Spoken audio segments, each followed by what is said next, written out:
I feel like I've seen the same game a million times a season. A game where we dominate possession. A game where we constantly spam crosses inside the box. A game where we don't have enough men inside the box to attack these crosses. And a game where we miss, an incredible moment to score a goal. This is what I mean by us not really improving as a team. And it makes a lot of sense behind why we have struggled at times this season. It's not about blaming players, it's not about blaming Tuchel, it's a collective thing. And of course, we have to respect and understand that Tuchel does have difficulties that he does have to find ways to work around. Players not being fully fit at this point in time, missing key players that you want to use as well too, etc, etc, as well as working with a team that's just recently lost another cup final where maybe the mental motivation might not be the same as it was like the week before. So these are things that I understand and respect as well, and this is where you're hoping next season we can really improve the team. But I think one thing that Tuchel stressed in his press conference before this game is that we're looking at not improving the squad next season, we're looking at rebuilding, because so many players are leaving us next season. And that kind of just, sets this like realistic perspective maybe for next season, where it's like, maybe we aren't going to be ready to challenge for the title. Maybe now under Todd Bowley, it's more about having a real proper plan now. A plan to, number one, build a squad in Tuchel's image. And I really stress this all the time, because when I saw Mourinho have the luxury of having a squad in his identity, that squad was so good that it was literally winning games for us, even when we had interim managers with guys like Avram Grant, etc, etc. And that spine that was built, the players that were introduced and brought out, they had such a long-term impact for us, where it's like, when a manager has this luxury, that identity and philosophy is like really set in stone, and it just lasts for so long. That's what Tuchel needs, because some of the players in this team, some of the players that he has to rely upon at times too, don't always cut the mustard at times. And for number two, once Tuchel is able to build that full squad in his image, it's about then giving him the time to, get them playing together, building that chemistry, and of course, having that long-term plan to fight for the title. Because realistically, we're not replacing Rudigers with like equally experienced players in their primes. We're going to be signing younger players that are going to need time to acclimatize to the league, acclimatize to the country, new teammates, etc, etc. And ideally, hopefully we can close the gap, but at least securing Champions League football will still feel like a win as well as a trophy. I'm looking at the situation right now, and I don't think it's something that can be fixed instantly in one window, depending on what we do and depending on how quickly this takeover finally completes. But I think right now, under Tuchel, I have a lot of faith and trust in him that long term he's our guy. Without him, we don't win some of the games that we have won under him due to the brilliant tactics he's introduced and the big game system he's given us, which has allowed us to really compete above maybe even our means and our level. So, with him being fully backed, things can happen. And, I feel like I want to start off my review by talking about these things, because of course I'm going to have negatives to say about this game. But no matter what criticisms I have, I still have that long-term perspective in my head, and I still know and have that faith and trust that these things can come. But now that's out the way, let's talk about this game now.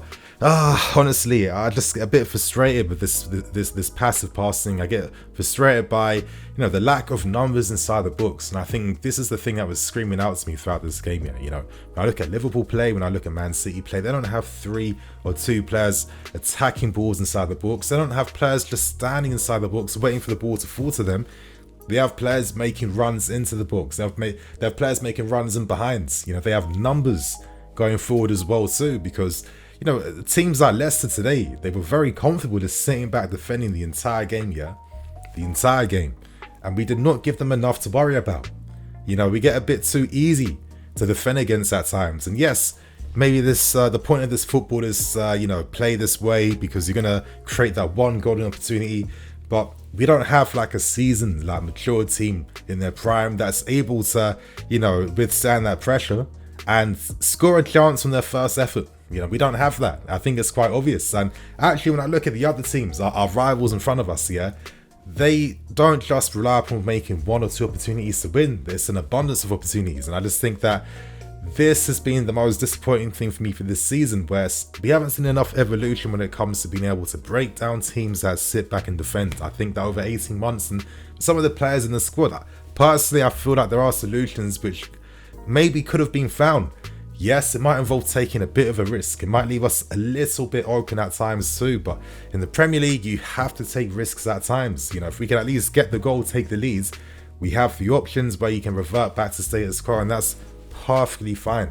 But I just feel like we just become a bit too one-note and just rudimentary with how we play, and you know, that tempo and rhythm doesn't really change as much at times, and it does get quite easy to defend against. Like, yeah, Tuchel found some tweaks.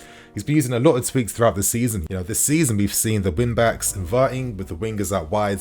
We've seen him using 2 strikers up front with the cam in behind as well too. And even today, you know, we saw the tweaks he was making with Reece James. And, you know, I'll speak about him later on. But, you know, James is playing on the left. He was playing in midfield a lot more than ever, to be honest. And, you know, even though there was this sense of maybe threat, there was no real danger. None whatsoever.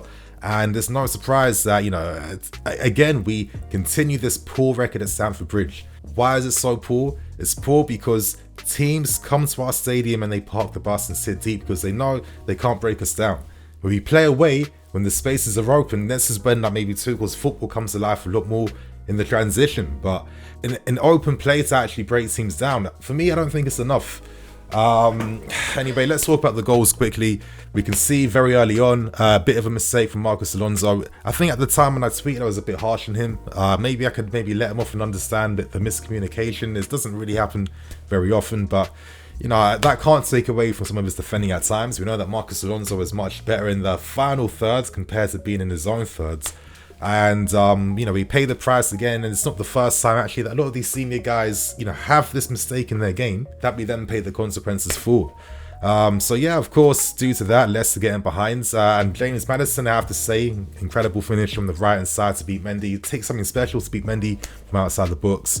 But I mean, of course, the reaction was okay, even though it was threatening, but didn't have no danger. Of course, our goal came from Marcos Alonso. I felt like maybe this was thoroughly deserved in the sense that we were threatening that same type of move with like Reece James playing balls over the top to the left-hand side. Alonso, his shooting technique is world class. That's one of the best things about his game. The half volley attempts, first time, gets his foot on top of the ball, directs that bottom corner, excellent goal. But it's not enough, and my thing is, like, when guys like Marcos Alonso, like your match winners, and you're relying upon them, I feel like it's only natural that you're not really ready yet to like challenge for a league title, in my opinion. I'm just saying. But you know, let's talk about some of the players. I think maybe one player that really typified this feeling I'm getting from this game here of just like, yeah, like threat but no danger was Hakim Ziyech. I don't think he played bad, but I don't think he played well. And I feel like at times Ziyech finds himself in this like uncomfortable position. I think what doesn't help maybe is the positions he takes up on the field. You know, when I was watching this guy at Ajax, a lot of times he's, you know, receiving on the right out wides, and then he can drift inside. He can play 1-2s of people. He can roam in between the lines, etc., etc. He has a lot more like a disciplined positioning, playing under Thomas Tuchel. And, you know, he has some threat. I mean, we saw the efforts outside the box, especially like during the start of the game. I thought that was about to go in, to be honest. And, you know, when he was cutting inside, he was looking to take shots and be direct, force efforts on the keeper, put some pressure on them. I thought the positions he was finding were very good. He was doing this like nice little disguised run a lot of times where he was like feigning to go, you know, in behind.